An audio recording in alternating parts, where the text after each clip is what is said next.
location where we were to a more private situation in order to take this testimony, because we have been overflown by repeated number of helicopters that simply did not want to go away, right?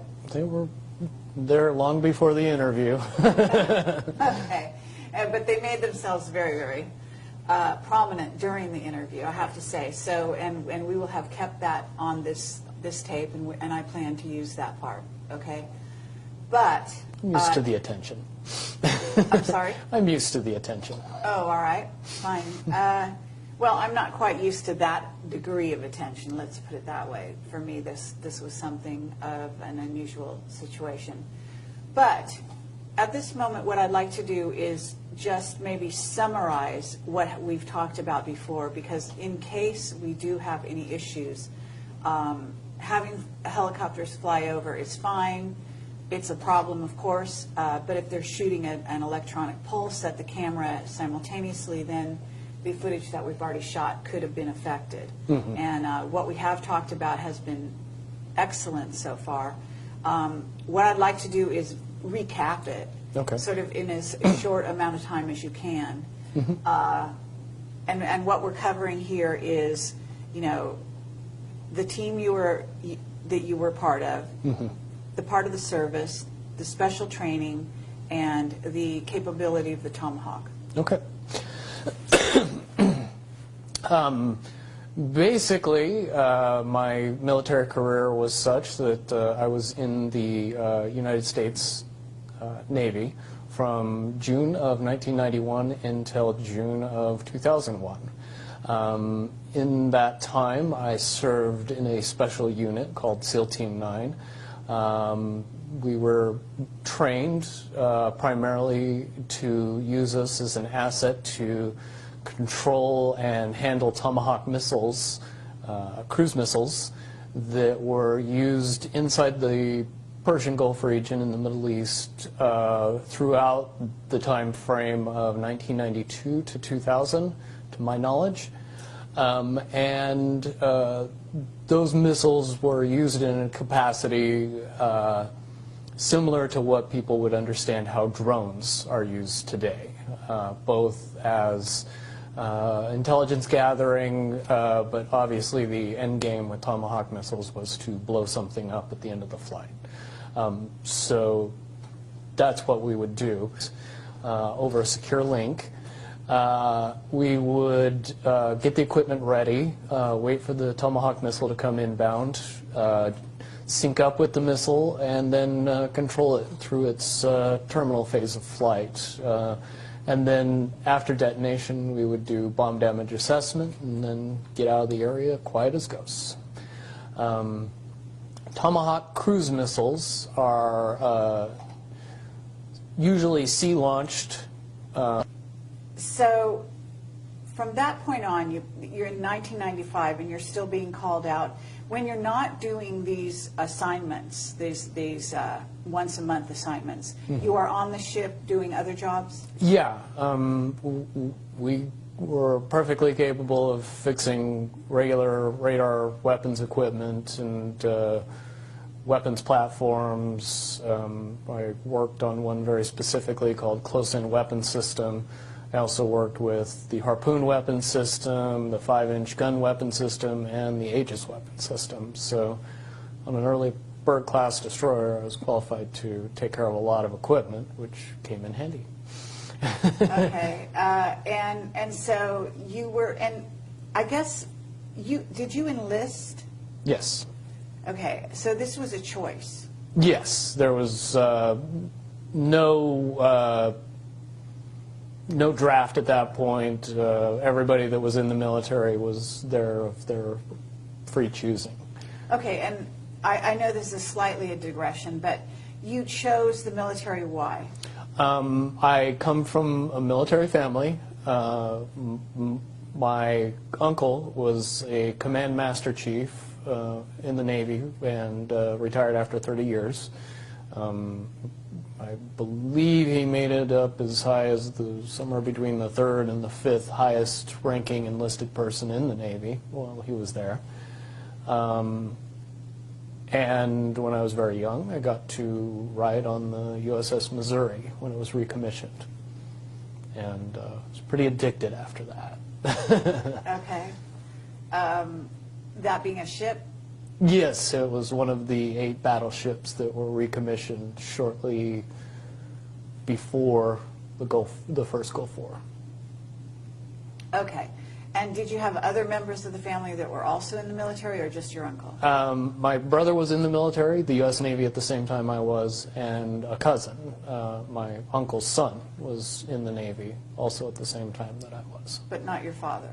Not my father, no. Okay. Okay, well, from this point on, 1995, you start noticing there's a change in targets. I mean, do you really think there was a change, or do you think that your perception for some reason changed? No, there was definitely a change. When you couple the seemingly insignificant aspects of the targets and evolve that with the amount of overkill that we were using when we would use these small buildings as targets, it would be what I would term as a massive amount of overkill. And it was when that started happening that we began to ask questions about, is the intelligence correct? Are we getting the right information? Why are we going after these, tiny targets with massive amounts of ordnance? Okay, and in many cases, it sounds like you didn't work in cities, as I think we talked about. You seem to be on the fringes in the country, and what you're talking about are really small villages. Small villages, out-of-the-way places. In that part of the world, that's how most of the rural population lives. Large cities tend to be, relatively obscure in any part of the country except for maybe the capital. Okay. So at this point, it's 1995. What happens is there any incident that specifically happens? It progresses up to April of '97 when we were out on a mission, and like I was telling you about the dual Tomahawk missiles, normally it wasn't a big deal. They would come in right behind each other. It would be boom, boom, and there wouldn't be many issues. But in April of '97, I had an incident where the second missile came in 5 minutes late. And I was faced with the prospect of hundreds of people pouring through the debris of the first Tomahawk missile, being right on top of where the second Tomahawk missile was going to be designated. It would have killed hundreds of innocent rescue workers if I redesignated that target 5 minutes later. I had an aspect of conscience that made it so I chose not to detonate the second missile on top of those rescue workers, and that was against standing orders and got me in a lot of trouble. Okay. So, but can you describe it in a little more, fill in the blanks, for the people that are listening, because this was a village in northern Iraq, was it not? Correct. And then also describe, maybe a little bit more blow by blow that incident and what you did with the missile. When the first detonation went off, it took out a small 2-story building.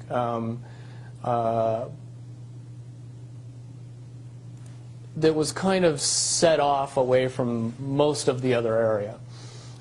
When the missile did detonate, a huge number of people from the surrounding village came in to go through the debris and find any survivors and help people that were injured, because there was a large amount of collateral damage in and around the building as well.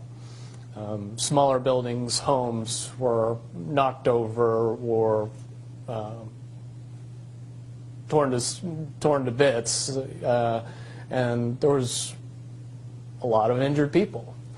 So, and what you were saying was that the impulse of the townspeople when any building is targeted is afterwards is to rush in to sort of deal with the wounded or Correct. handle the situation, right? And yes, and that was normal for my experiences to see people go in after the detonation and do what they could to help the people that were inside or the people that were hurt outside. Okay, and so at that point, what happened?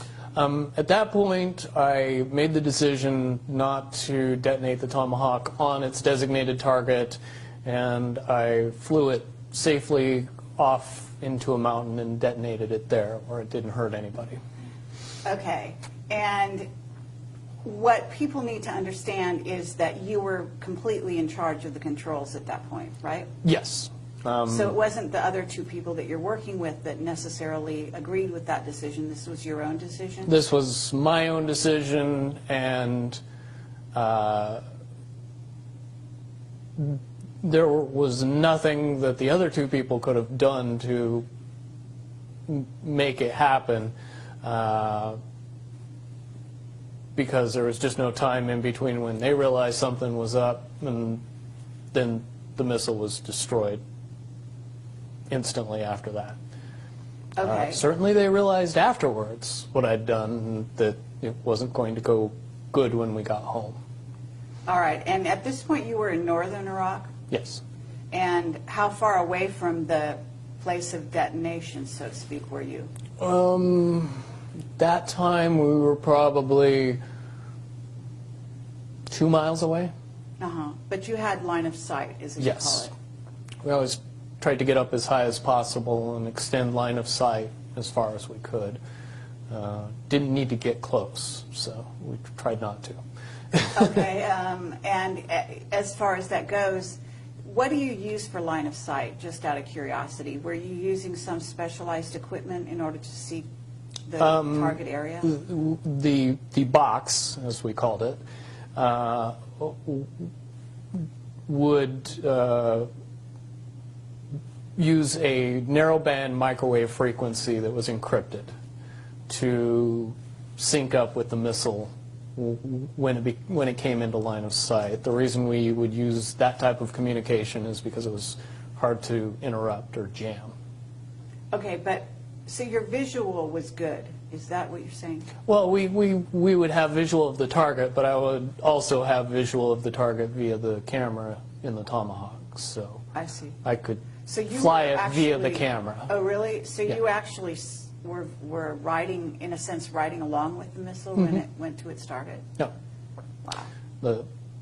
The fact that there's cameras in Tomahawk missiles was ultra top secret. And then I happened to notice when we were launching Tomahawks on Libya just last year that they showed the camera picture from the Tomahawk, and I just wondered if most people knew how many things they saw on TV that 10 years ago were ultra top secret. Yeah, well, no, I think that that's important for people to realize is that what's happening right now is that we have an asymmetrical war being conducted just as it was back then. The difference, I think, is that some of these incidents do get reported in the news. We do hear about the U.S., for example, attacking in areas of Pakistan, areas of Syria, from what I understand, Yep. periodically, right? Yes, and a lot of that information doesn't come from journalists or news reporters. It comes from assets that I would say are doing what they can to fight for the country, even though they work for the military. Okay, okay. To trying to get the word out as to what our government is actually up to. I believe the proper term is whistleblowers. Okay. Hurrah, or as they say, whatever. So what happened? Okay, so this happened, and then what happened when you returned, or what was the trajectory? Nothing per se happened when I returned, but a month after that incident, I found myself facing general court-martial for unrelated charges.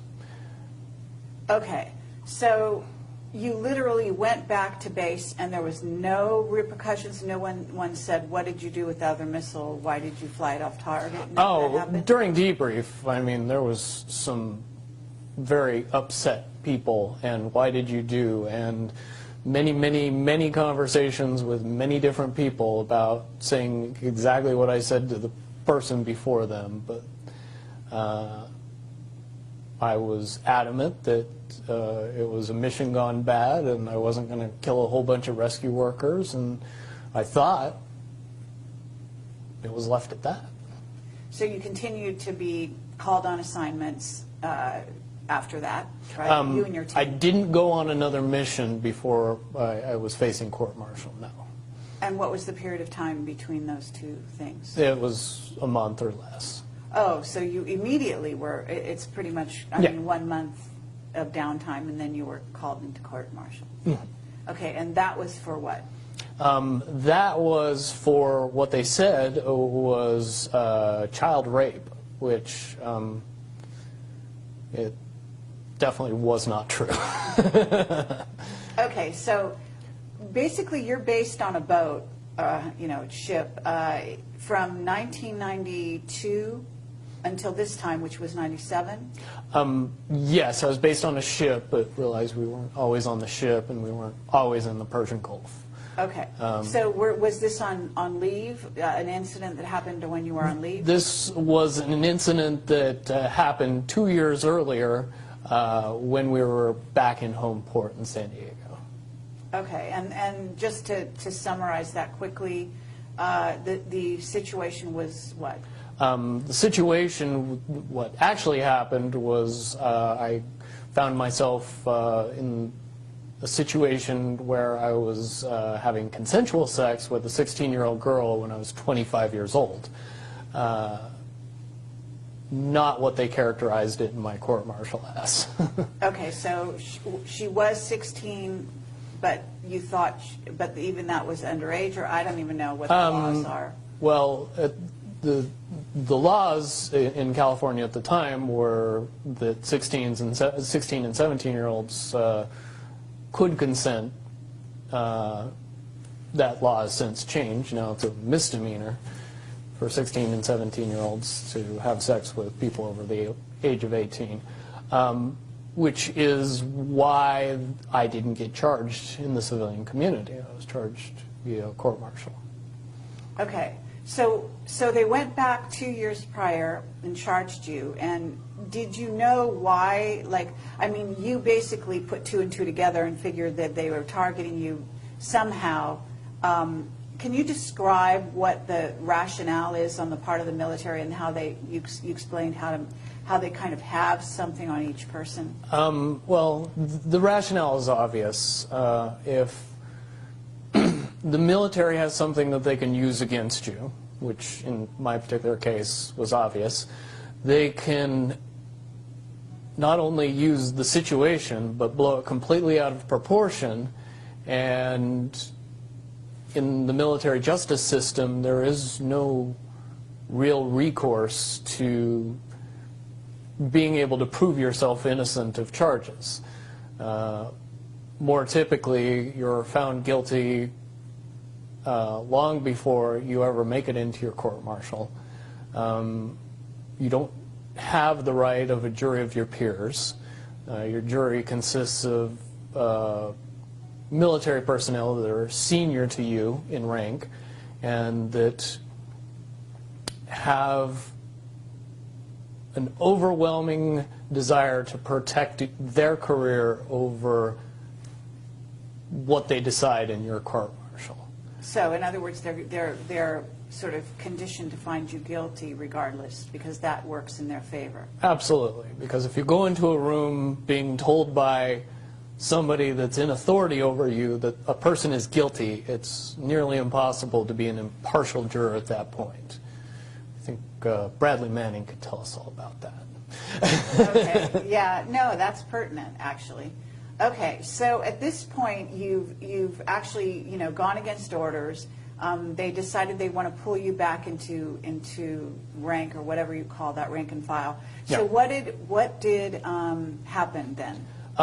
Shortly after I was charged, I was contacted by my SEAL team lead officer, who was a lieutenant, and he gave me the option of rolling the dice and facing my court-martial and pretty much guaranteeing that I would spend 11 years in Leavenworth, Kansas, or I could take a slap on the wrist, plead guilty to something completely innocuous, and go back to work and do my job as a good sailor would and blow up targets with Tomahawk missiles and not say anything about it to anybody.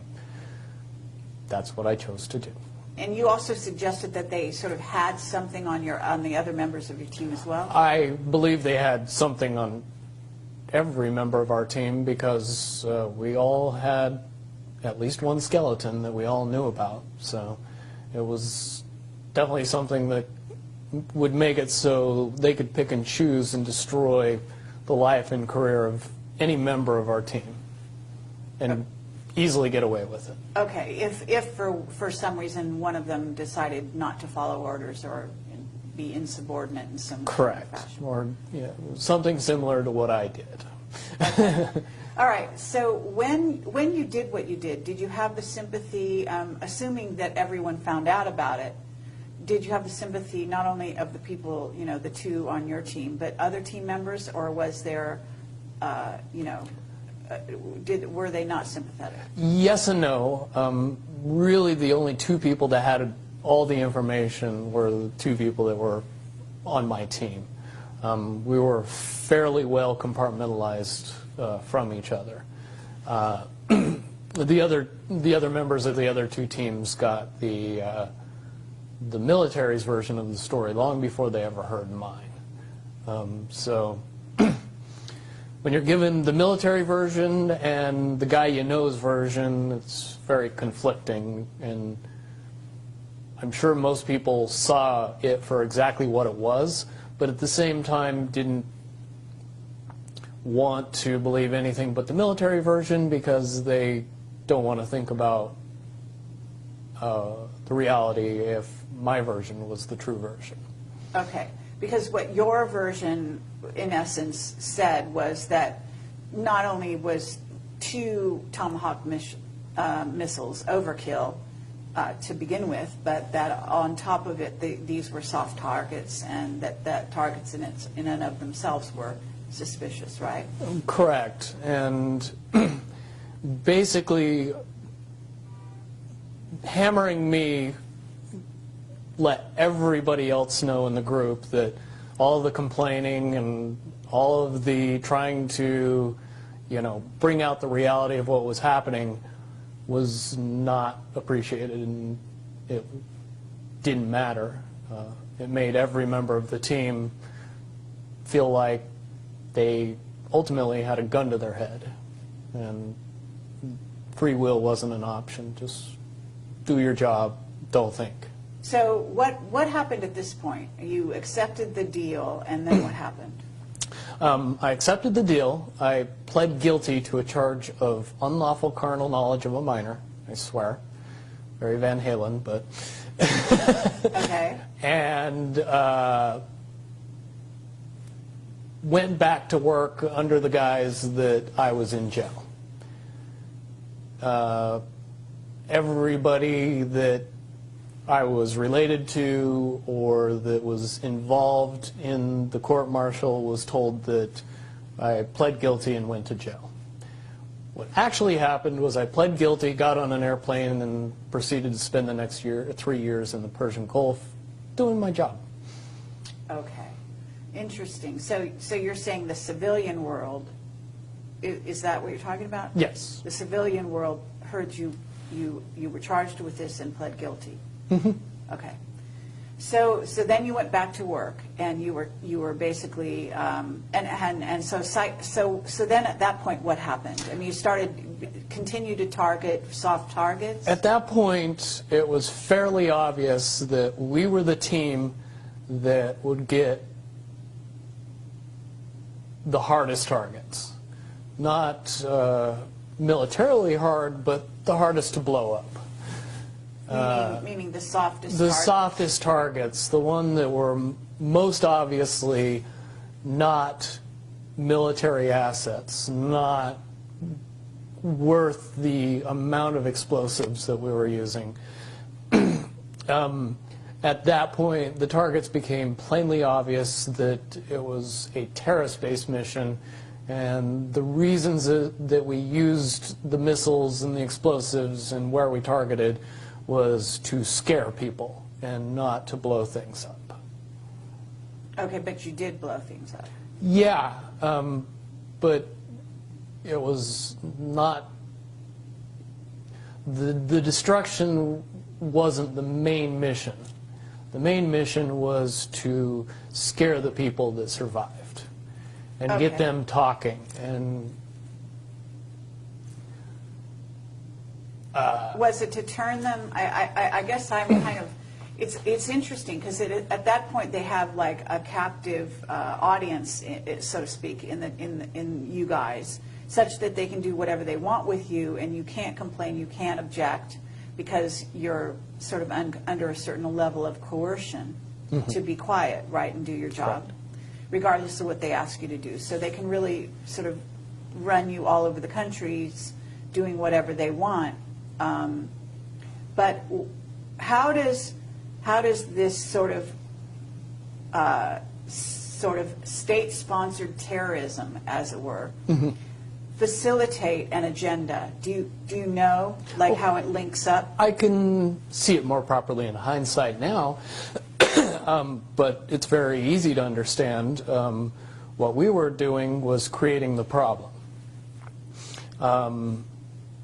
When enough people are left behind with enough dead and injured relatives, that strapping a bomb on themselves and doing a suicide mission seems very reasonable. After you've been After targeted by the government. after your mother, your father, your wife, your sisters, your brothers, your sons, your daughters are killed in a Tomahawk missile attack. Which they knew would be an American attack, right? They knew better than anybody that they were American missile attacks. Okay. Most Iraqis were well aware of Tomahawk missiles, what they did, how they did it, and more importantly, how many people they killed. Okay. It was a big deal to them. They didn't like that terrorism. So in a sense, it was homegrown terrorism being bred out of these incidents. That Correct. The U.S. was actually creating the problem, as you rightly said. Correct. That also coupled with our occupation of bases in Saudi Arabia. Plenty of people in Saudi Arabia were very, very unhappy about us being there long after the first Gulf War. This is 1997. You've been called back on duty. And you said for the next 3 years you're given targets that are highly suspicious, and basically we are creating terrorists that will sort of facilitate the so-called war on terror by actually manifesting that ourselves. Correct. I can unequivocally say that the targets that we were given and the way we were used was solely for the purpose of creating massive amounts of fear in the general public of northern Iraq, and rumors and stories of which filtered all throughout the Middle East. Definitely in 1998, I would say that the average Middle Eastern person knew for sure that the U.S. military was targeting civilians under the guise of combating terrorism. At that point, your sort of mental state must not have been great, right? No, I was very distant and dark. Was only able to deal with the fact that I had to do what I did because I knew that the consequences would just put me in jail. Would you say that that was true of the other team members as well, or? Certainly, everybody was well aware of my situation after that, and my situation coupled with the targets and the evolution of what we were doing as far as warfare was plainly obvious to everybody that was performing missions. Okay. So what happened then at that point? Basically, we continued on and continued on to go after these soft targets and do our jobs and not really say anything. That climaxed in December of 2000 for me and my group. During the time that we operated in northern Iraq, we found certain groups of indigenous population that we would consider assets and would use on a semi-regular basis to accomplish our missions. In turn, we would help the indigenous people of the villages with food, water, ammunition, protection, intelligence, give them what we could to pay them back for the kindness that they offered us when we needed help. Okay, and these individuals or the villages where you were finding shelter, so to speak, were they among Kurds or among Shiites? Kurds and Shiites. Sunni sect wouldn't help us. Oh, all right. But the Shiites and the Kurds, they were more than happy to try and do something positive for their country, to try and help the U.S. military. So eventually the dictatorship that existed in the country would eventually fall and they would have democracy and freedom. That's what they believed. That's the rationale that they were sold, so to speak. Yeah, I mean, it wasn't propaganda. It was more of a choice between the lesser of two evils, I guess is the easiest way to say it. So, okay, so this went on until 2000, and then what happened? In December of 2000, we came back to a village that we were using as an asset. And on the mission before this one, we had gotten intelligence from the village elder that described an imminent attack on U.S. soil that involved pilots.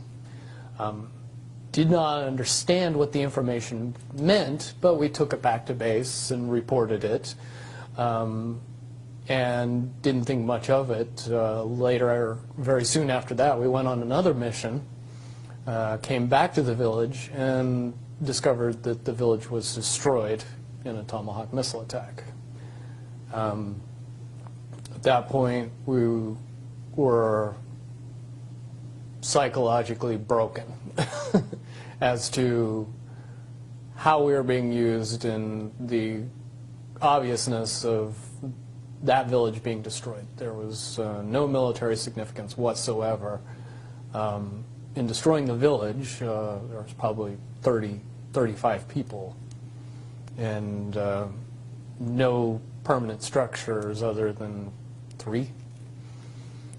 And Initially, and so before it was destroyed, these Right. people lived very simple lives. They were very nomadic and detached, and there would be no reason whatsoever to bomb that particular target unless the information that we obtained was significant.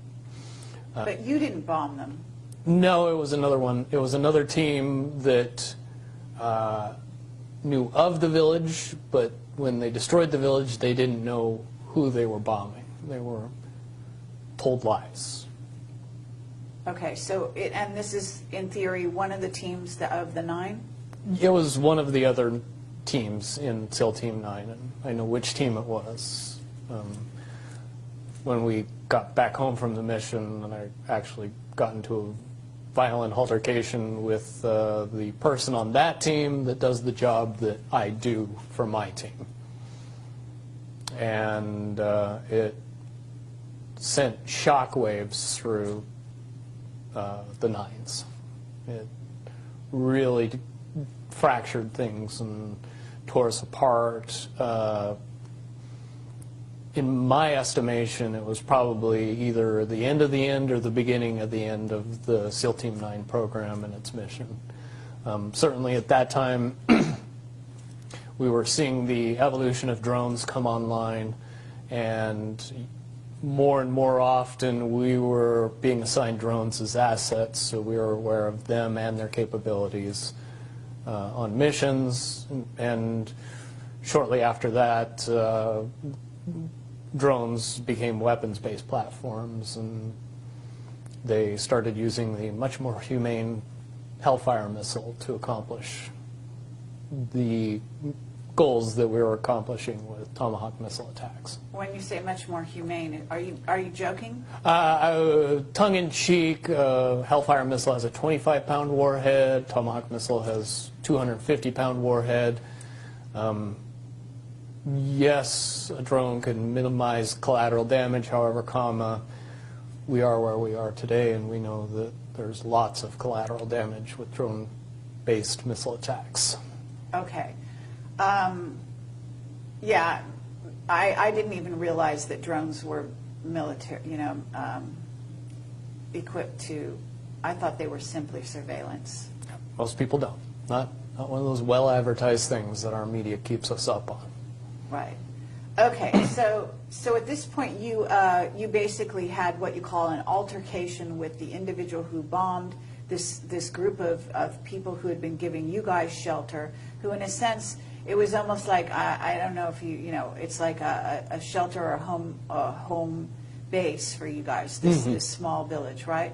So the village is destroyed. It wasn't a home base. It was it was an asset that we used in a military sense, but at the same time, we developed an emotional connection to the people of the village. We knew who they were. We knew what they were about. We knew the basicness of their living and how they went about. And destroying that village and killing all those people was unnecessary and sad. Okay. So at this point, what happened within your sort of when you attacked the person, did you almost kill them? Yeah, I got into a fight with them. Did go overboard, and the physical violence was enough to put him in the hospital and threaten his life. I'm pretty sure the only reason I was able to do that level of damage is because that person didn't fight back. Certainly we're evenly matched as far as hand-to-hand weapons combat at any other given time. The fact that I almost killed him doesn't seem possible unless he felt guilty and just didn't fight back. Okay. So at that point, what happened? At that point, it was pretty obvious to the powers that be that I was never going to be able to be used in the capacity that I was being used anymore. I was never going to be able to designate missile attacks and kill people. So I was taken out of service and put in a psychological hospital for 6 months.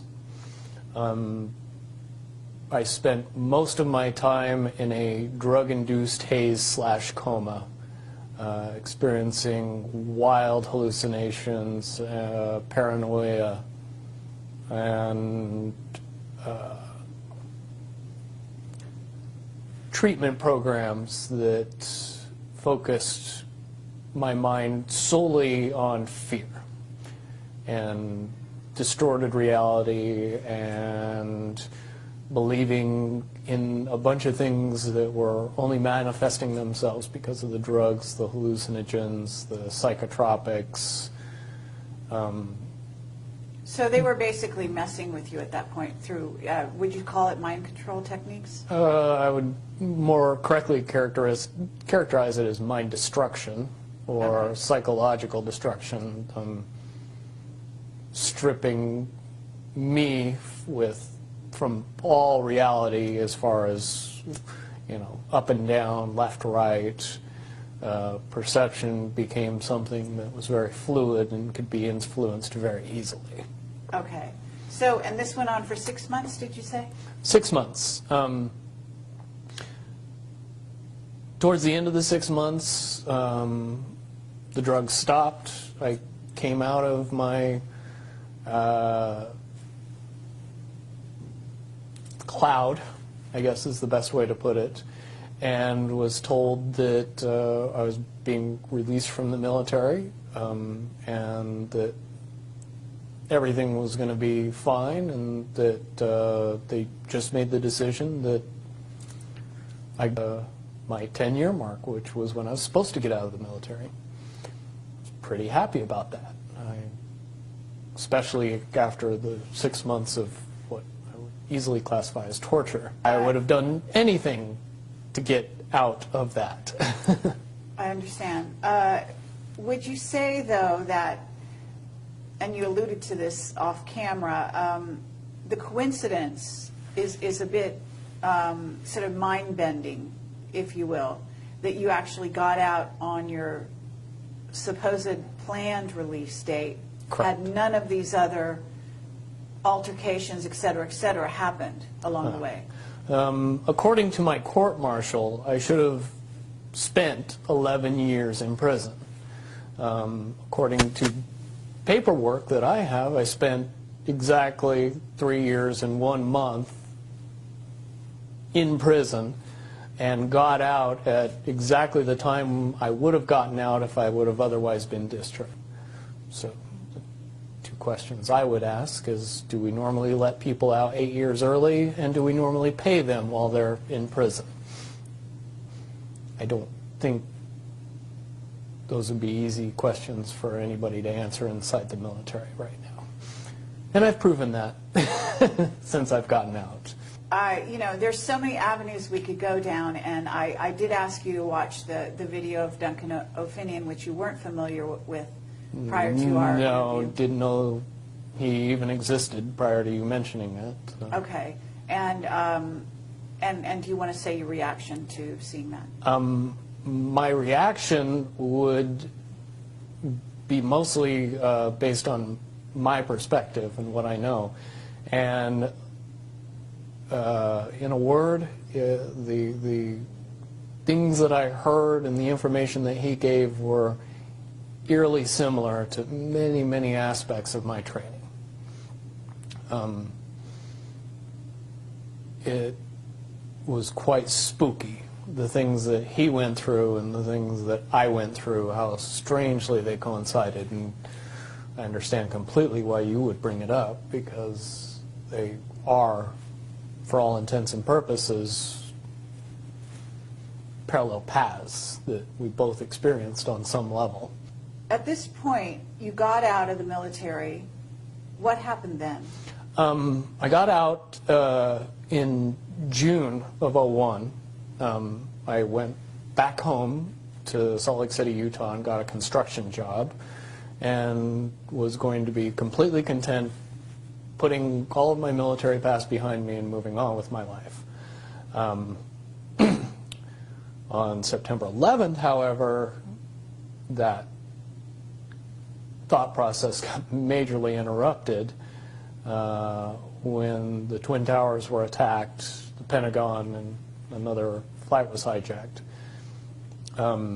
It was at that point, based on my experience, that I looked at the events of 9/11 and drew much, much different conclusions about the whys and wherefores of the event, and some major, major problems with the popular story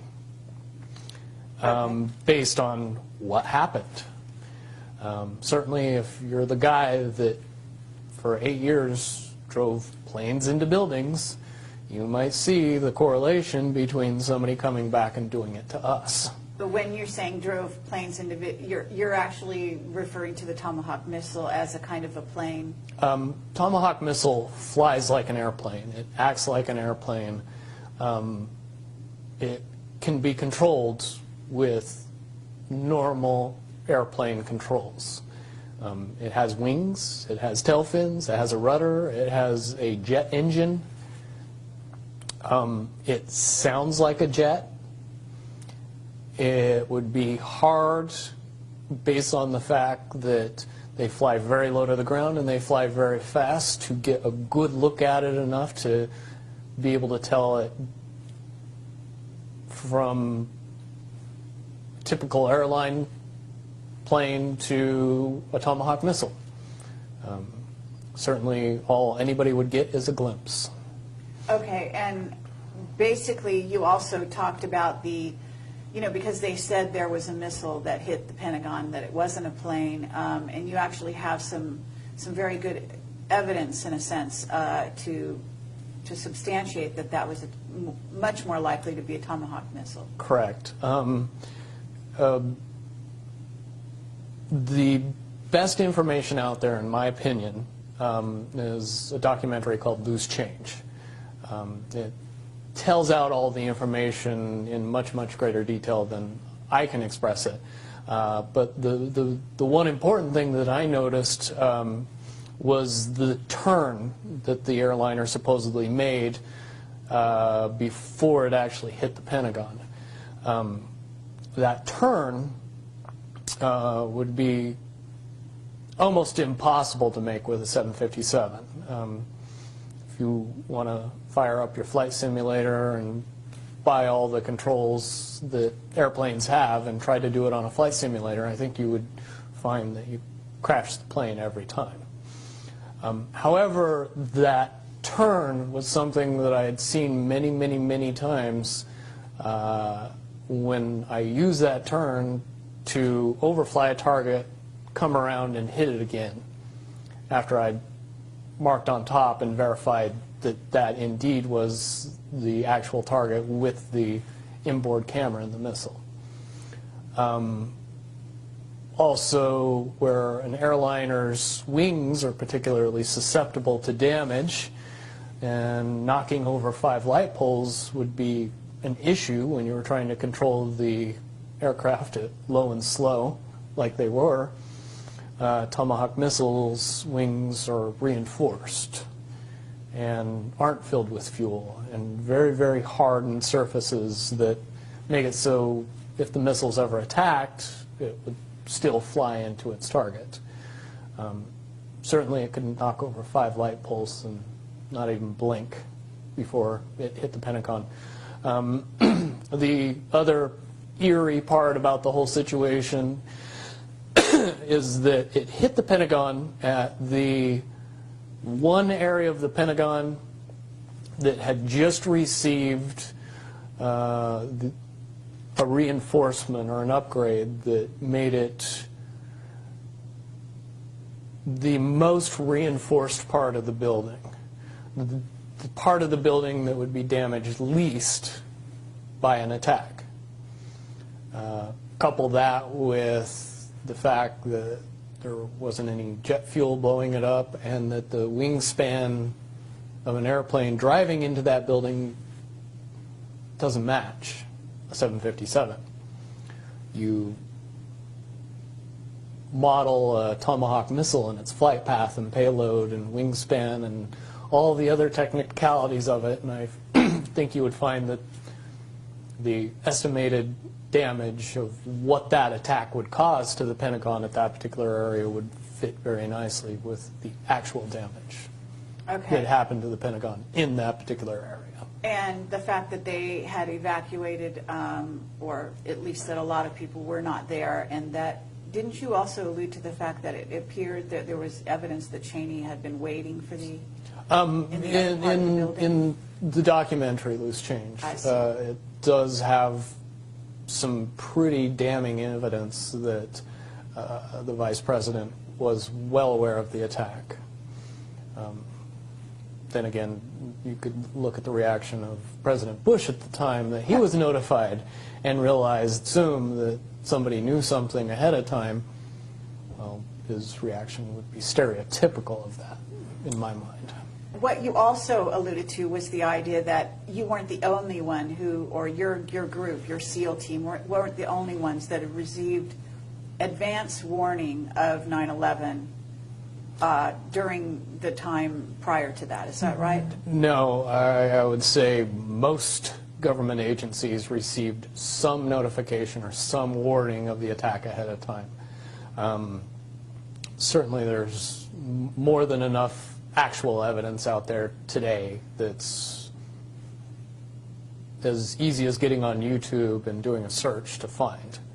After that, I spent a lot of time and effort going back and connecting a bunch of little pieces of information that, if somebody was doing their job back then, could have easily determined exactly what was going to happen and prevented it.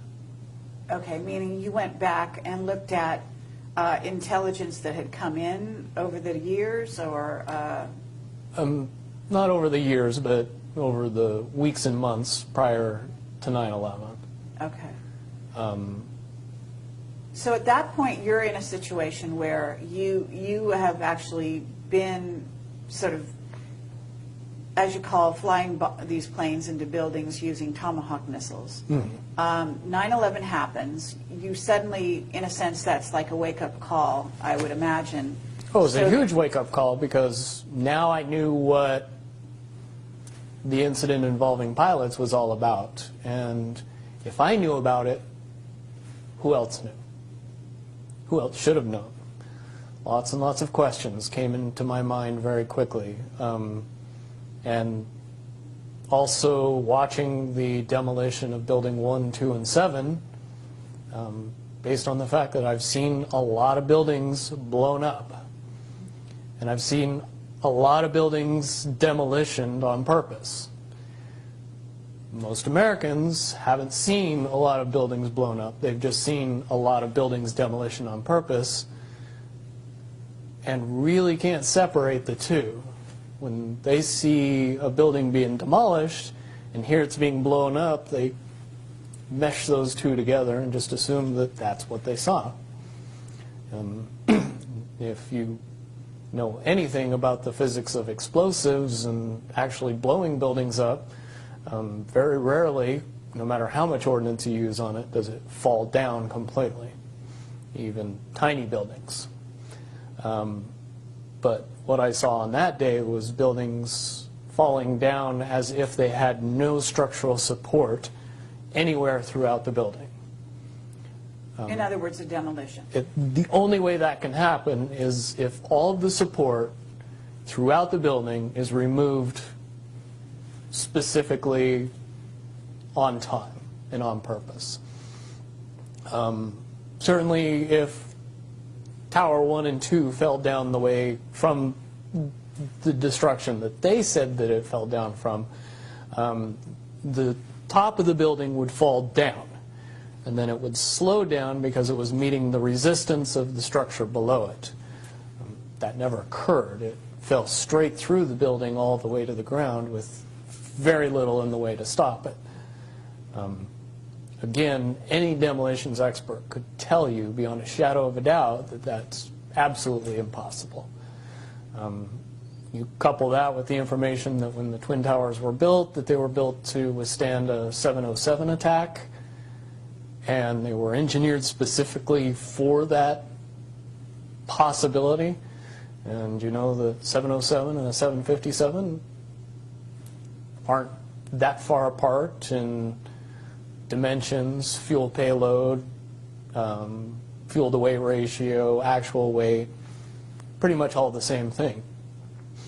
Prior to 9/11, all of the information says that attacking either of those buildings with an airliner and driving it into the building couldn't knock it down.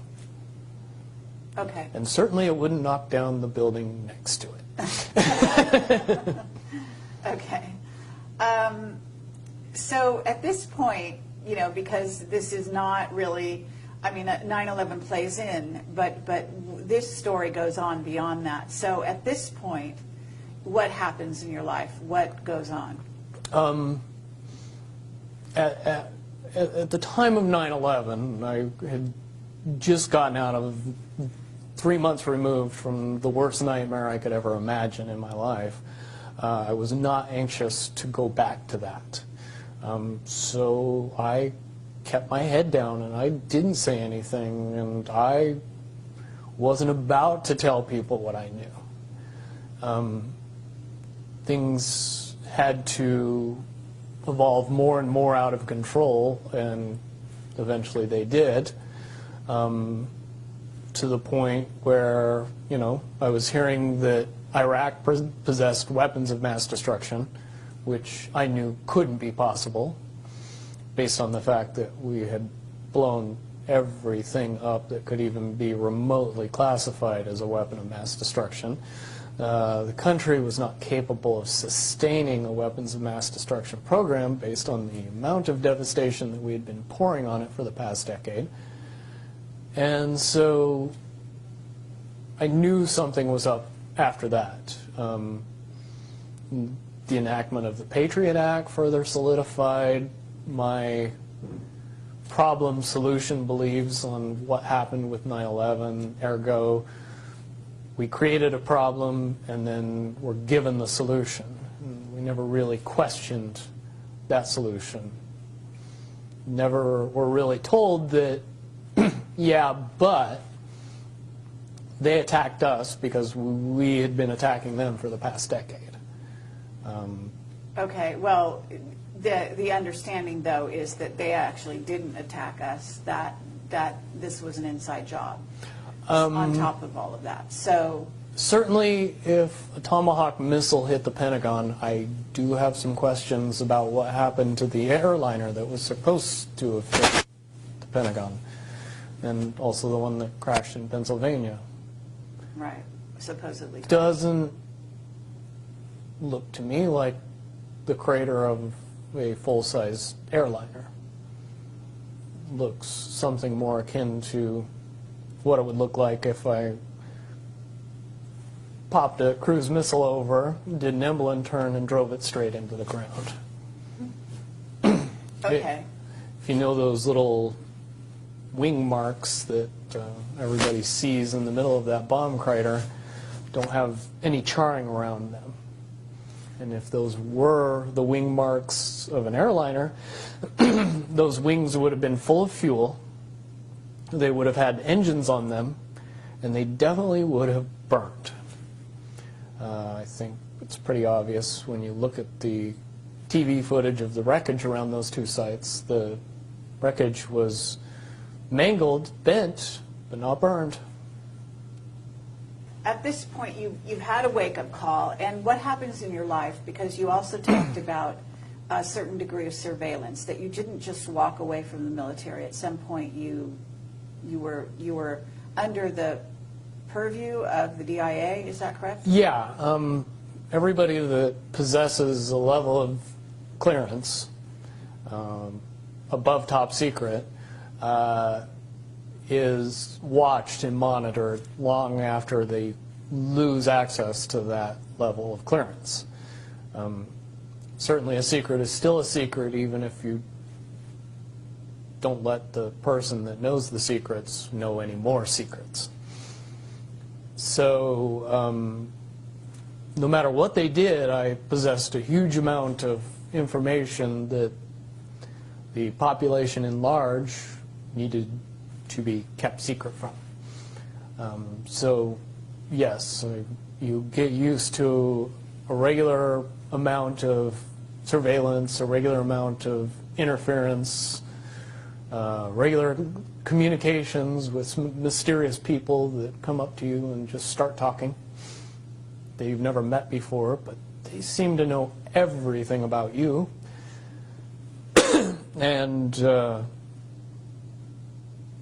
that was what I experienced between 2001 and 2007-ish. So at this point, you have been spending from 2001, when you had sort of a wake-up call, what did you do? Did you just continue to do jobs, or? I continued to do jobs. I ended up going to college and getting my degree in electrical engineering. I worked for a fairly large medical laser company, and then shortly after that started my own business. Okay, and the business was what? Repair and maintenance of medical laser equipment and medical light equipment. I mean, you didn't address this thing where you actually are a registered offender? Yeah, that was part of the monitoring program that worked out very effectively. When I was discharged from the military, what they didn't tell me is that I was not going to be given a choice. I was going to be forced to register as a sex offender. And I basically had to either sign paperwork that said I would agree to that, or face my criminal sentence and go for another 8 years in Leavenworth. Once again, I made the obvious choice and got out of the military and decided that the registration program wouldn't be nearly as big a deal as going to jail. Okay, so they registered you in, I don't know, was this known neighborhood? I don't know anything about it. The registration program, when it started out, was fairly innocuous.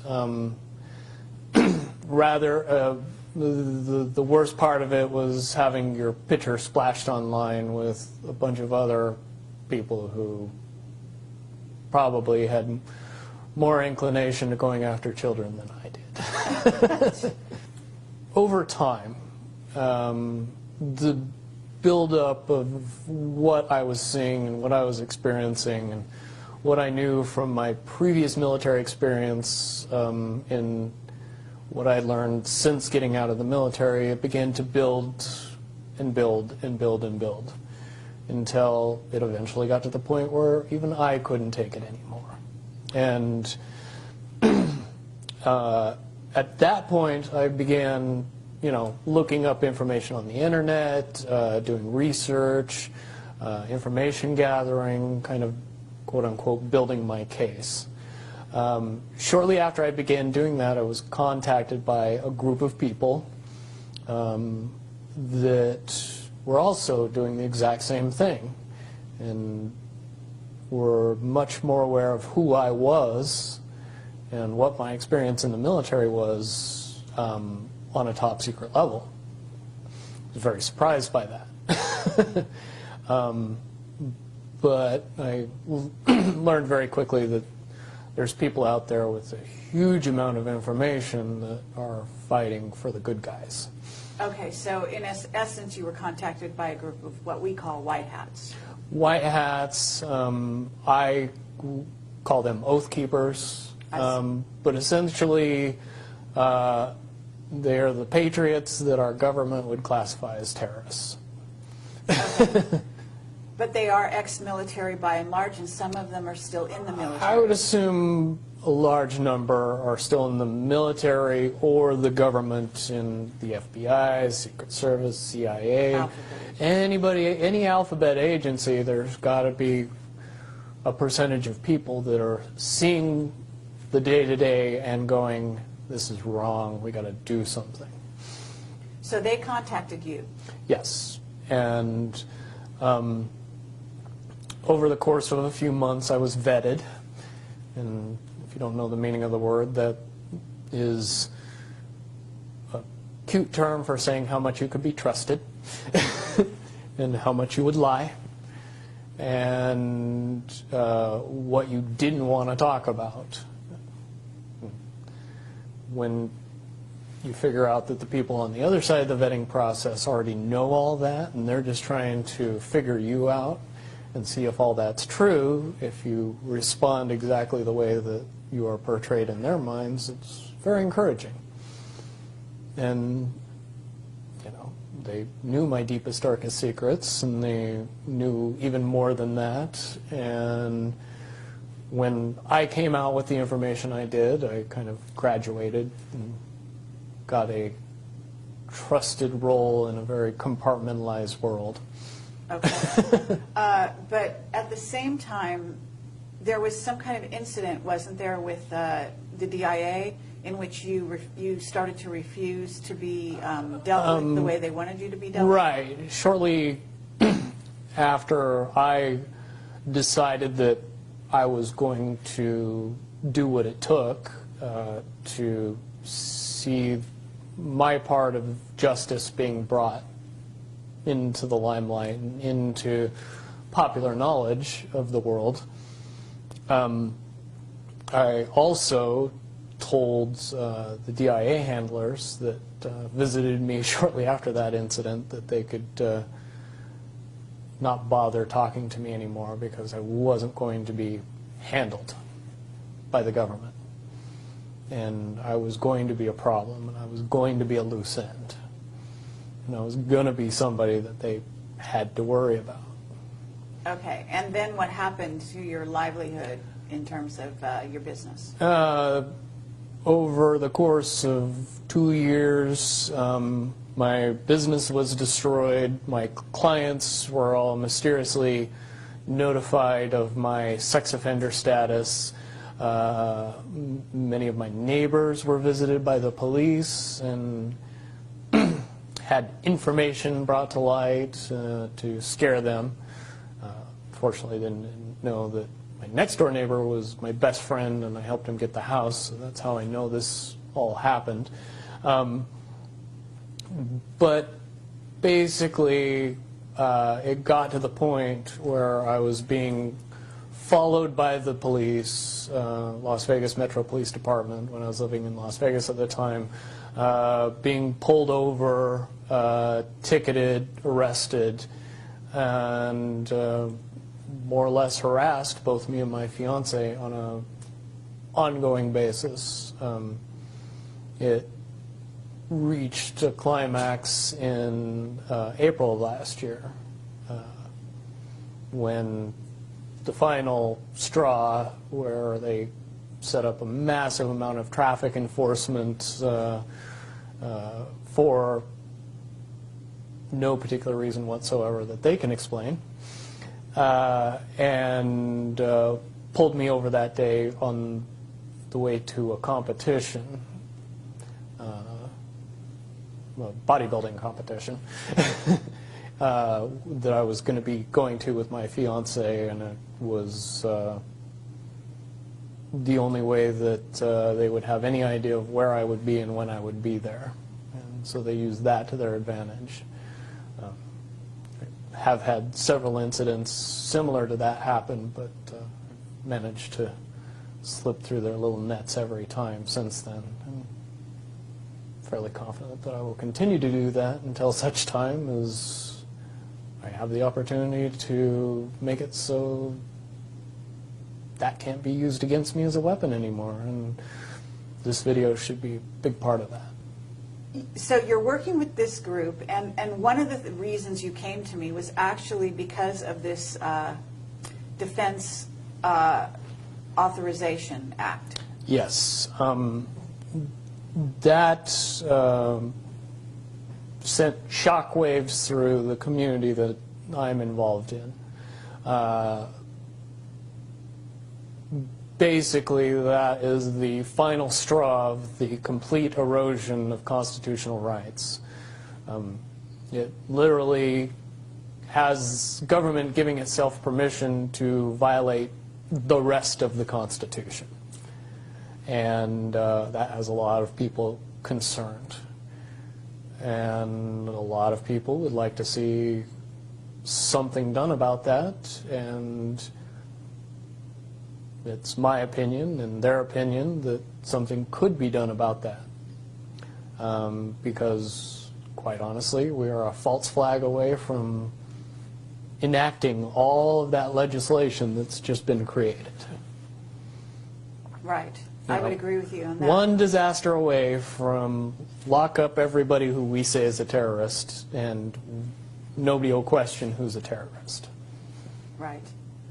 So you and this group are basically, in a sense, coming to Camelot to get a hearing for you specifically in relation to some of the things that have happened to you, right?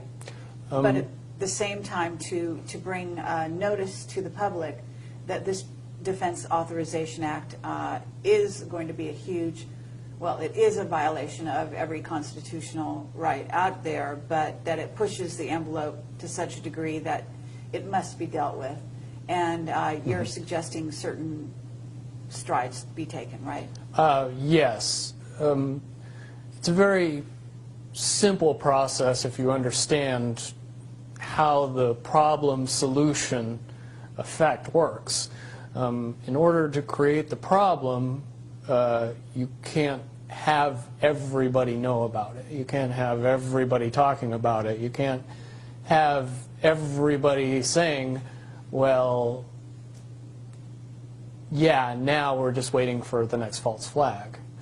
If that information is too widely known and too widely held, the next false flag would blow up in their face and cause a shift in public consciousness to say, no, this is just our government messing with us, as opposed to panicking us into a blind fear.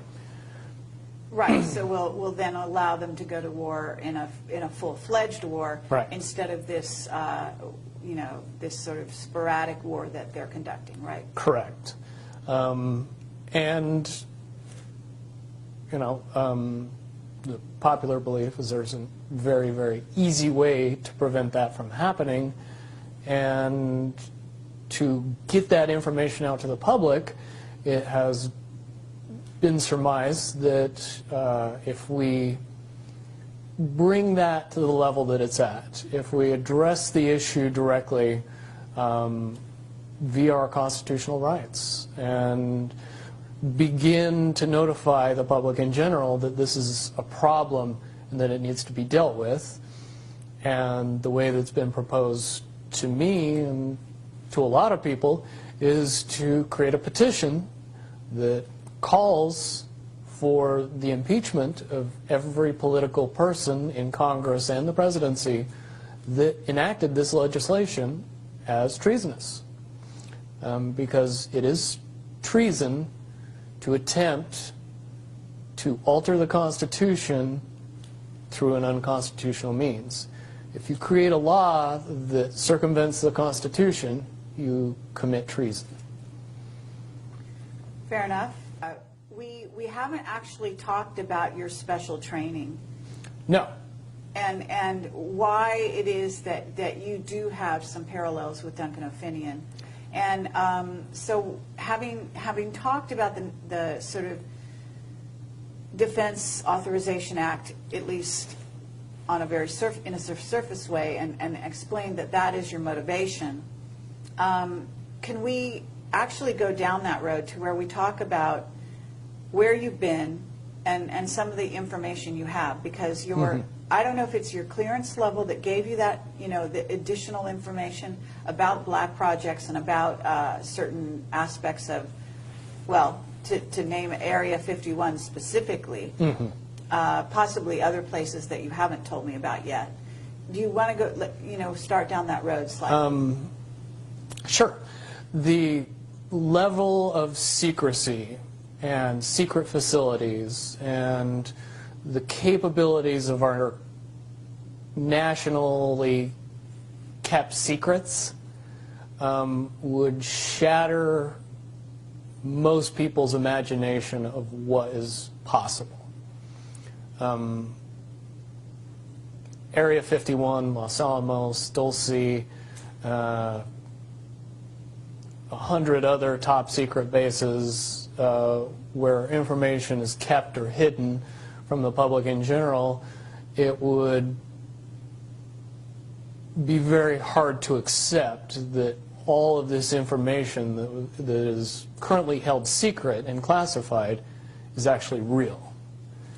And you know this because why?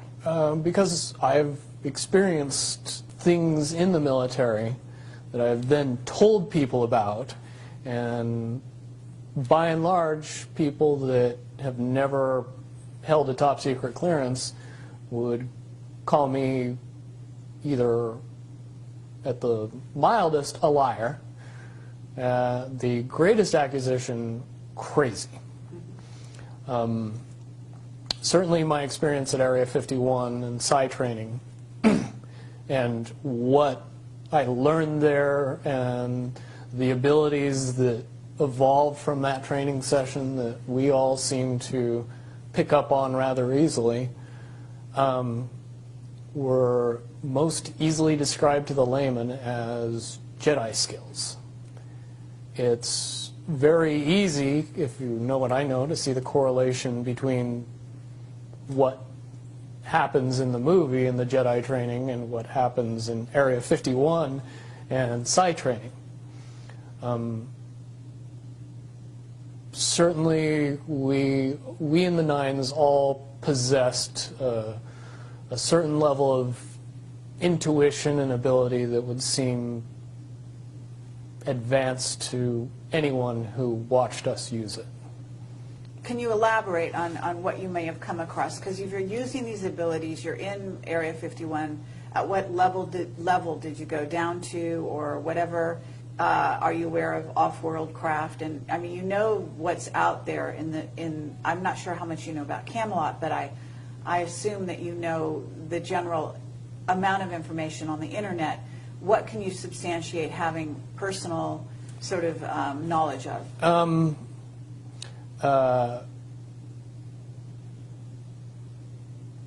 Extra beyond human abilities for every human,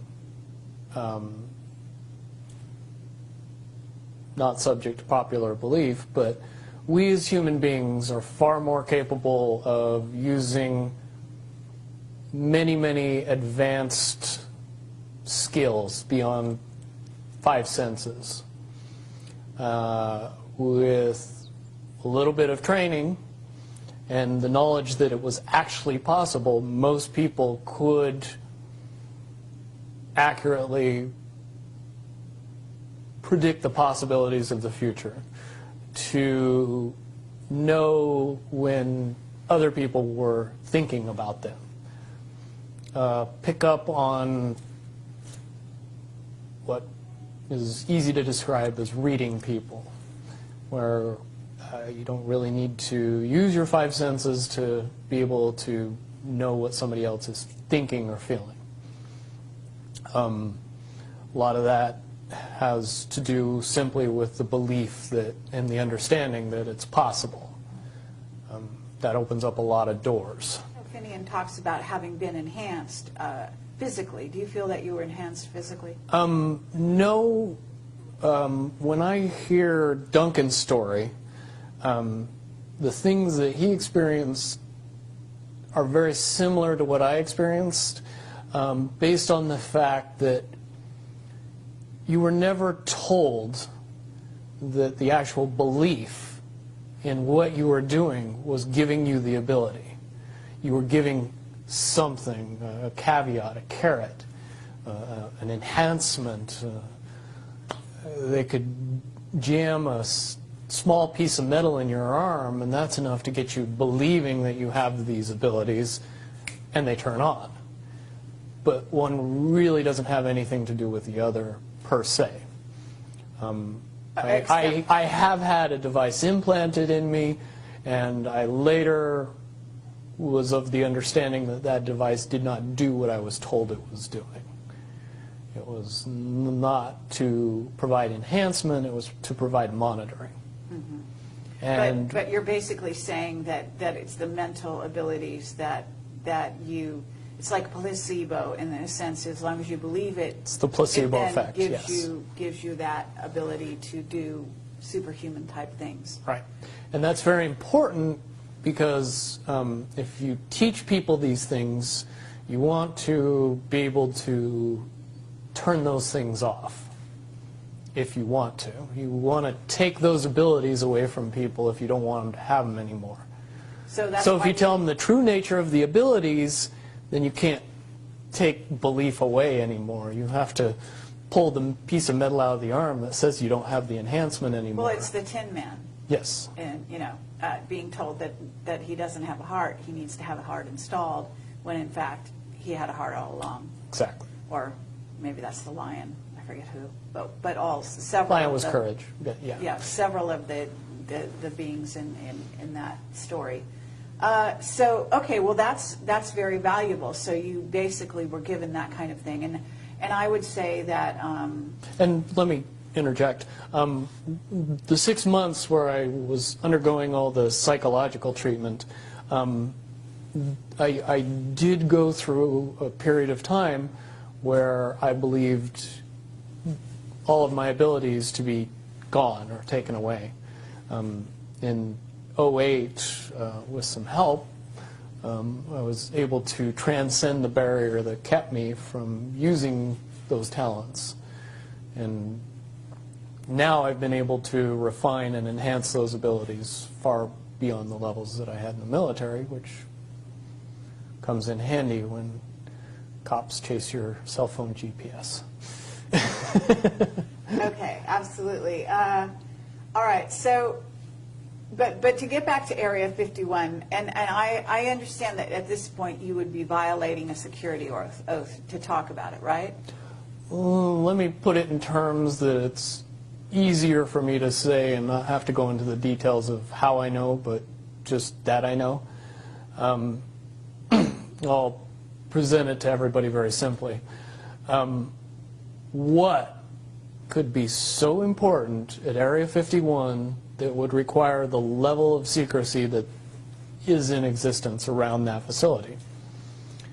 Well, certainly if I said that we kept the U.S. space fleet there, and that space fleet was what we would understand to be UFOs, even though the technology is easy to describe and easy to talk about and easy to educate people on, you need a lot of background in the evolution of the science that makes those things possible to be able to accept that the U.S. has dozens, if not hundreds, of vehicles that are more than capable of space flight, and make it so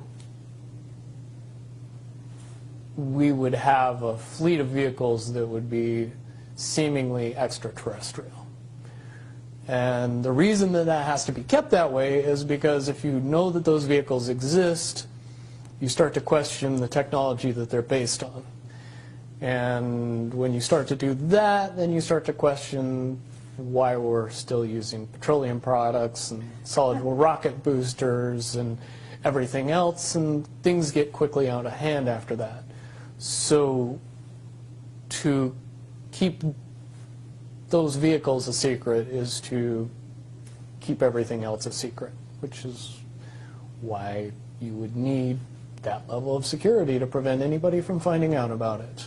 Okay, but that space fleet, as you call it, is capable of going anywhere where? easily throughout the solar system without much time or hindrance to the occupants. Okay, and explain how fast one could get to Mars, for example. Just below the speed of light. Okay, but in an hour? A day, I would A day? say would be more reasonable. Okay. Incredibly fast. Okay, have you seen these vehicles yourself? I've seen one type of one vehicle, Okay. and compared to when I saw it which was more than 10 years ago, and what should exist now, I would say that it was a tinker toy bucket of parts compared to what we should have in existence now, based on the evolution of the technology that I know.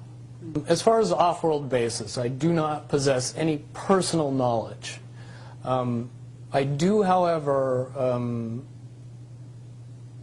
believe in and have seen information that would suggest that anybody with a decent telescope could take a look at both the surface of the moon and the surface of Mars and see some things that look very terrestrial. Sure. And things that didn't exist 20, 30 years ago. One of the caveats that I do have some personal information that I did get personally involved in was some information that had to do with the Stargates and Looking Glass, and more specifically the 2012 problem with those projects. I guess, popular opinion of what's out there right now is that the project was shut down because there was a problem when we approached 2012. I've heard it described a number of ways, but to my knowledge, the problem is that the timelines converge on that point in time. And when you know enough about the Stargate projects and the Looking Glass project to know that how string theory works and how the possibility of possibilities works and how making one choice over here doesn't necessarily mean that the other choice couldn't exist at the same time. But once you get your brain wrapped around this subject, you find out that at the end of 2012, in an easy way to put it, the choices that we make become less and less consequential to the future. And eventually we're pushed into this bottleneck of time, no matter which choice we make. And that's important to the people that had access to Looking Glass, because they would use Looking Glass knowing the choices that they would make and the future would pop up. The big mistake was coming up with the possibility of future. And when we started using a computer to say, well, if we make this choice, it's 79% possible that this scenario happens, and 23% are possible, or whatever, you know, I'm using round numbers, that this scenario would happen. The understanding at the time was that was realistic. However, if you go down the road further and free will continues to exercise itself on this game, that 79% possibility sometimes changes very, very fast. But if you look at the situation in a point of time, it seems very realistic that that's the greatest possibility. What happened was people, very smart people, began to figure out that something big was coming up. Something that made it so all the possibilities of all the future scenarios of any choice, any possibility that was fed in and observed through the Looking Glass inherently ended up in the same future. And no decision, no possibility changed past a certain point. That's the big secret. Okay, so is that certainly 2012 in your understanding? It well coincides with December 21st, 2012. So at that point, all possibilities lead to the same Timelines. Rubicon. All possible timelines lead to the same basic set of history in the future. And what is that history to you? Did you know that, or did you find that out? That is the big question. That is the big secret. That is what sends everybody that has all of the information, that knows everything, into a blind panic. The people that know everything about Looking Glass, that have gotten all the reports and all the information, the elites of the world, probably figured out that that was the end of the game, and nothing could be manipulated beyond that point. So do you think that's held true? In other words, well, I have about 60 questions, but do you think that's true or holding true, that nothing can be manipulated, that they haven't found a way to manipulate, that that's still the case? I mean, this is knowledge that you would have gained back when? Back when I was in the military, it would have been before '97 when I got in trouble. And it was things that one of my particular areas that I was amazingly intuitive about is problem solving / mission planning, or more specifically, taking a bad mission and fixing it, getting So- everybody through and out of it. Troubleshooting an optimum future. Exactly. Certainly knowing how string theory and possible futures works makes it so you can work your mind very quickly to see the reality of what's happening and decide what decisions need to be made to change it for a particular outcome. Okay, but at a certain point you said that even the powers that be, so to speak, realized that having even abilities such as yourself, you're talking about, which they, in theory, had even using a computer or a looking glass. Right, and they that- had to use a computer to do it. Right, so in essence, but at a certain point, it's still an end game. It's still, they cannot go beyond a certain point. At a certain point, after they're done hearing the computer tell them, this is what's going to happen, over and over and over and over again, all they become focused on is, how do we fix it? Why, what is the this that's going to happen? Do you know The that? inevitable contraction of the timelines. But what does that mean for this reality? Do you know that? I don't know that. What I do know is that I was called in and asked to solve this problem, this timeline contraction problem. And I eventually did my due diligence and did all the investigating, and basically only had one piece of information, and that was reinforcement. The computer's right. The timelines will contract down to some inevitable thing that you guys won't tell me about, so I can't help you. But it's, what you're basically, you came back with was, it is inevitable, whatever it is. There is an inevitable event. It's been forecast, it's been predicted, it's been fed to us in a slop trough of what they want us to believe will happen. But they don't actually However, know. they don't actually have control over what happens. They only have control over the reaction, and it seems that no matter what they try to do to cause their desired reaction, it's going to have an opposite effect. Interesting. Now, it's much, much easier for me to explain today what that process is as opposed to back then.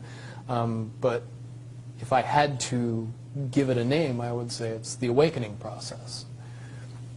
It's an evolution of consciousness that cannot, will not, and no matter what decisions or possibilities are injected into the equation, eventually it all resolves down to us all learning the truth and becoming aware of this massive dam of lies that has been built that keep us from knowing massive volume of information that we should otherwise possess.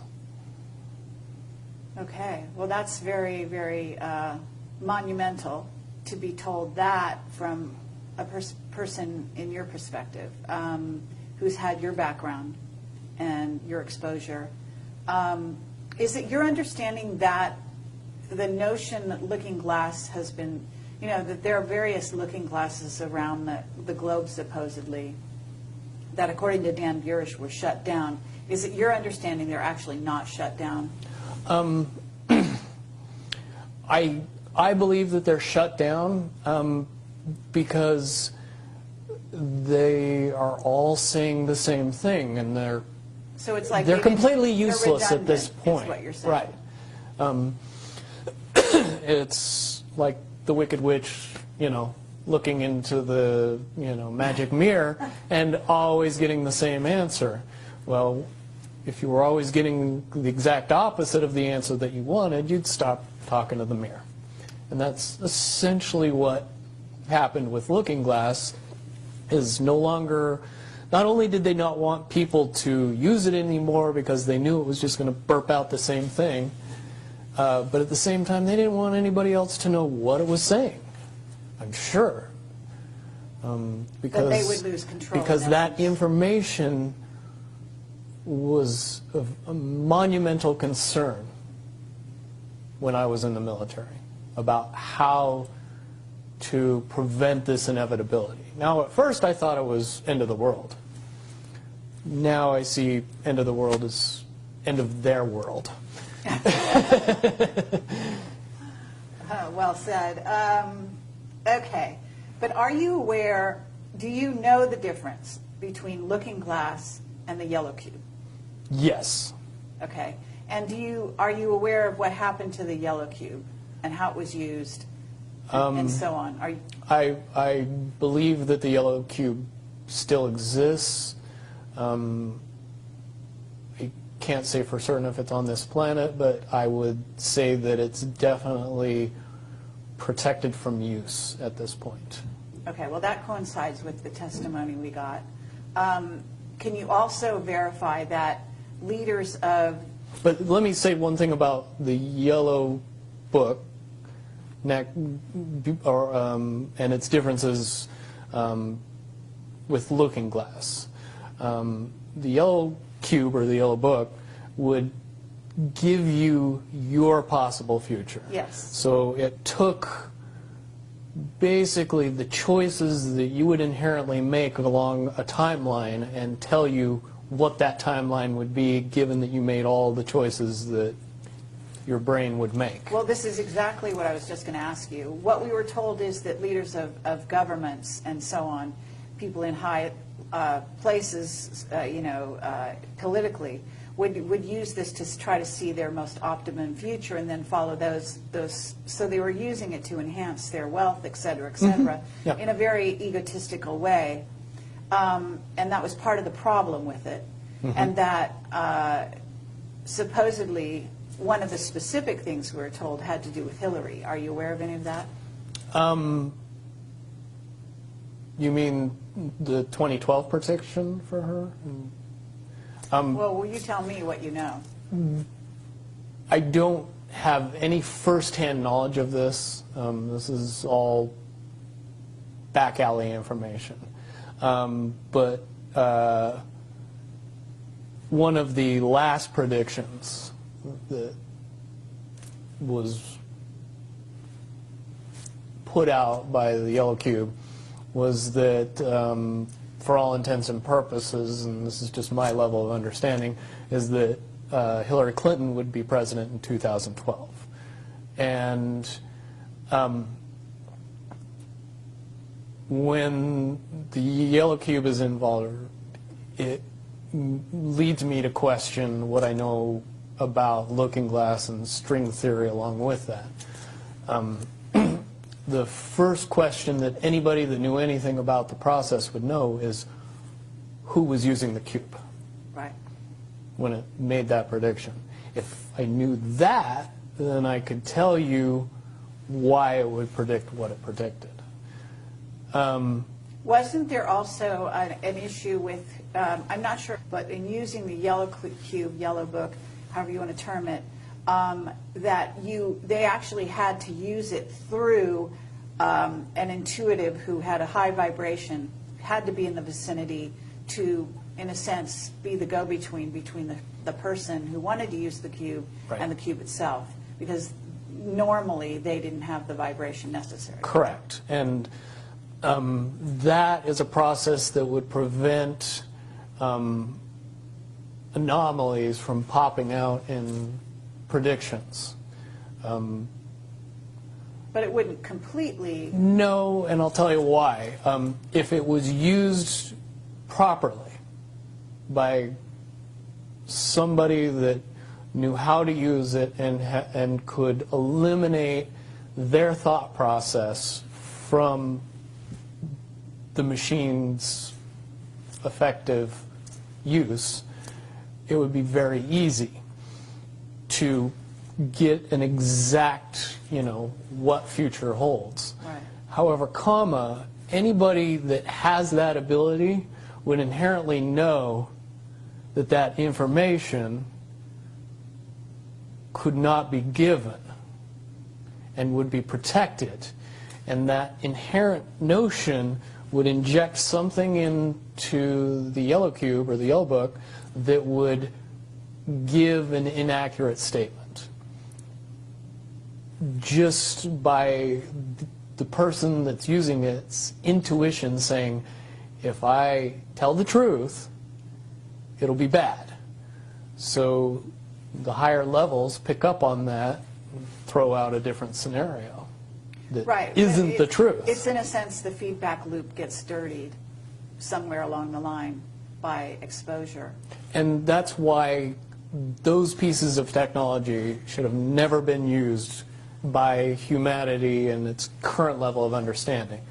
Because for all intents and purposes, the technology doesn't work right when we use it. Right, I totally get that.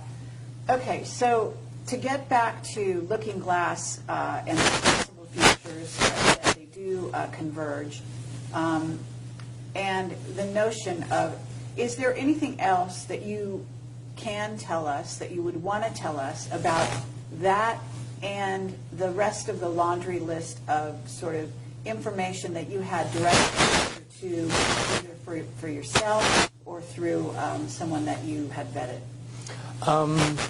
The biggest cherry on top of all this conversation would be a synopsis to say that if I could convince everybody out there that for all intents and purposes, what we believe to be true eventually becomes true. If somebody convinces us that a major disaster is going to happen in the very near future, a major disaster happens in the very near future. If we don't buy into that fear and accept that there's really nothing that we know is going to happen, and accept of whatever happens, that makes the convergence of the timelines happen as naturally as possible. Any attempts to try to go away from this one inevitable conclusion, I again see as a new beginning, an end of this reality, the beginning of something that we can't even possibly understand based on the level of our beliefs currently. But when all that information comes flooding out, there's going to be no denying what's true and what's a lie or what's illusion. We won't have the choice to believe that 9/11 happened because of a bunch of terrorists, because we'll know exactly what's happened. Basically what we're experiencing right now is two master chess players sitting at the board. And one of them looks down at the board and sees that he's in checkmate in 7 moves. And he looks across at his opponent and he knows that his opponent sees it too. So there's no getting out of it. So at this point, the loser can only prolong the game. The game, both players know the game is over. It's only a matter of time before he does this, and then you're forced to do this, and then he's forced to do this, and eventually checkmate. We, as a race, if we could understand that the game is over, that based on the rules of the game, the bad guys have already lost, the good guys have already won. Yes, there's moves left on the table, but those moves are being forced by the player that is going to win. The only way that checkmate can't happen is if the player that's winning makes a mistake. But from all of the information that I've gathered, all of the information that's been given, all of the information that's been vetted to me, it seems pretty obvious that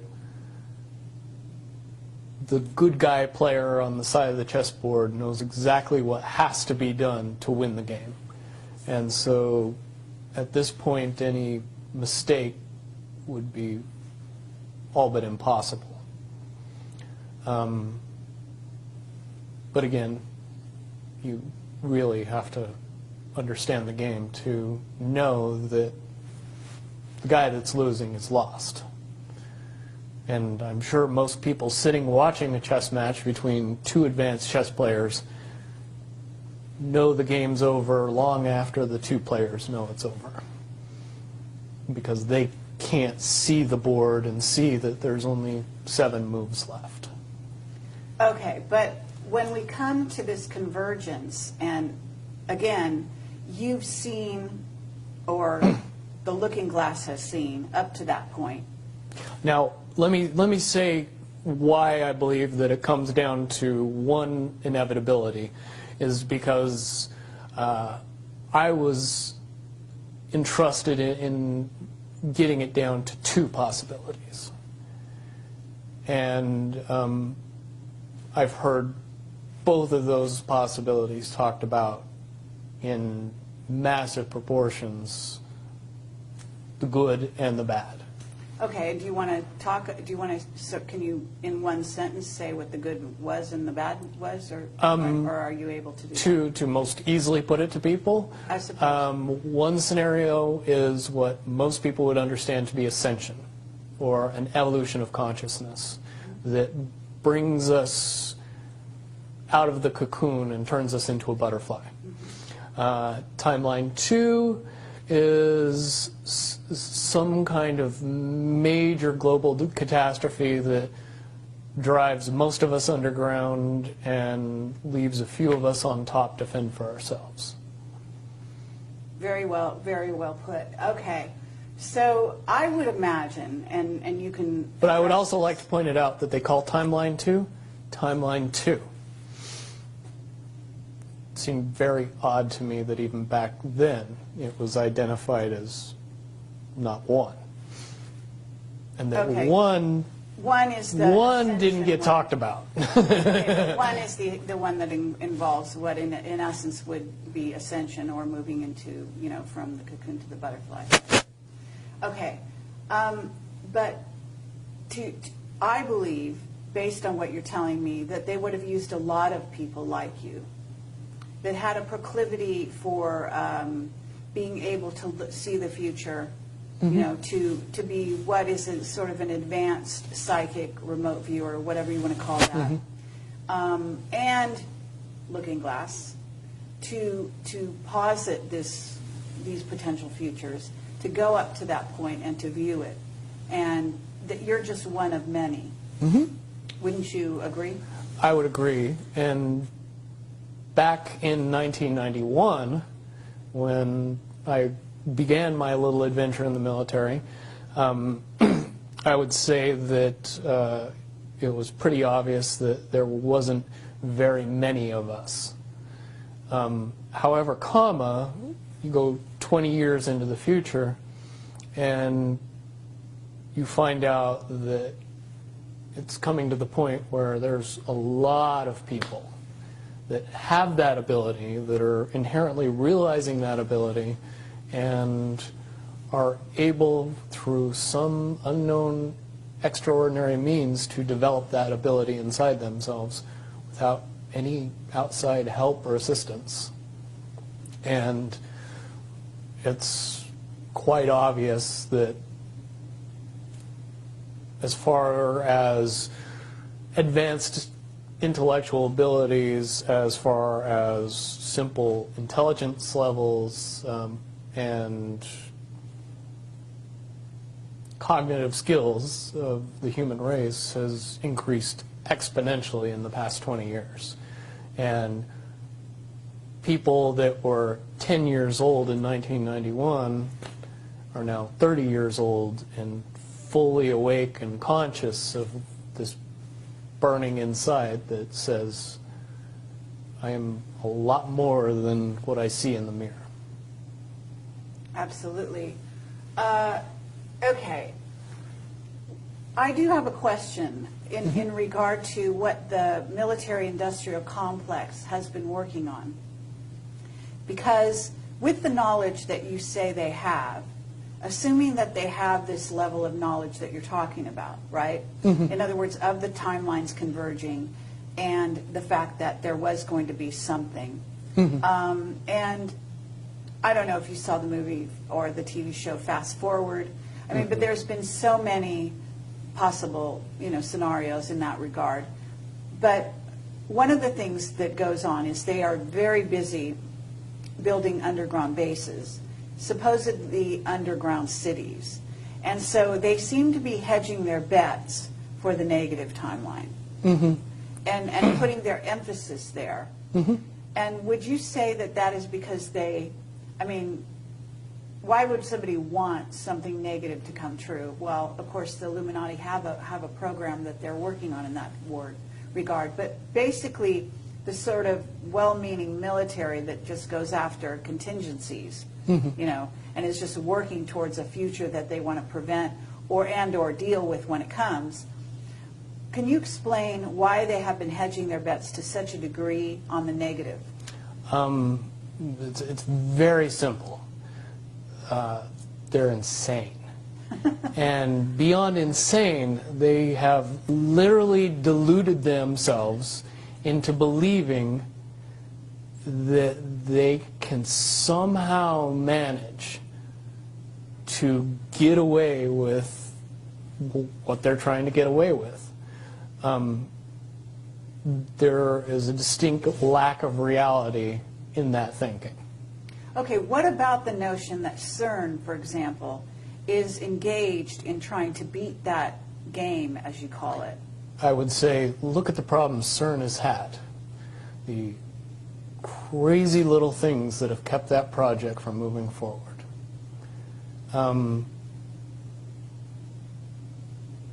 Certainly they have never even come close to getting that project to the level that they want it to be to do what they really want to do with it.